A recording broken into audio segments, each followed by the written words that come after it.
Now let's turn our attention to Libya, to its capital Tripoli, where residents may be about to get some relief. A new pact has been signed between the government and local militias. The militias may be leaving Tripoli, giving way to normal police officials. After a month of consultations, we came to an agreement with the security groups that they will leave the capital soon. I don't know whether this will happen before or after Ramadan. I think it will happen after Ramadan. He added that after this, there will only be city police officers, emergency police, and those who do criminal investigations. Now, you may think this is odd. Why isn't that already the case? That is Libya's interior minister, after all. He's negotiating with armed groups, urging them to leave the capital so that normal police forces can take over their duties. He also says he isn't sure when these militias will leave. Not exactly something you would expect from an interior minister.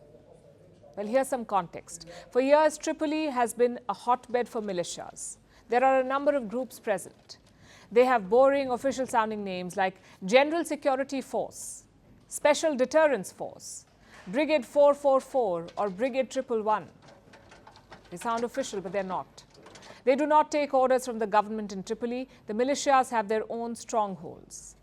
That's where they unofficially handle security duties. These are located in different parts of the Libyan capital. They protect their areas almost like gangs protect their turf. And like with gangs, you often have fights break out between the various armed groups. And that happened last weekend. 10 people were killed in Tripoli's Abu Salim neighborhood. One of the militias is suspected, and that seems to have been the final straw.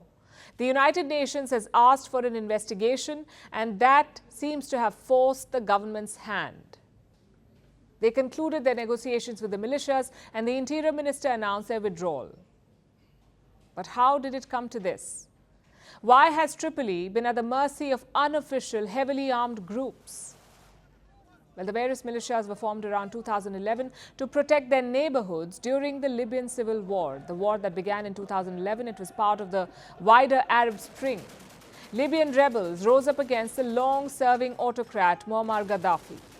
The rebels gained the support of NATO and the West, and with the help of NATO airstrikes, they won the war. Gaddafi was overthrown and killed in 2011. It was supposed to be a new dawn for Libya.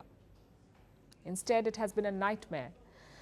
After they overthrew Gaddafi, the various rebel factions promptly began fighting against each other, and they eventually cleaved Libya into two.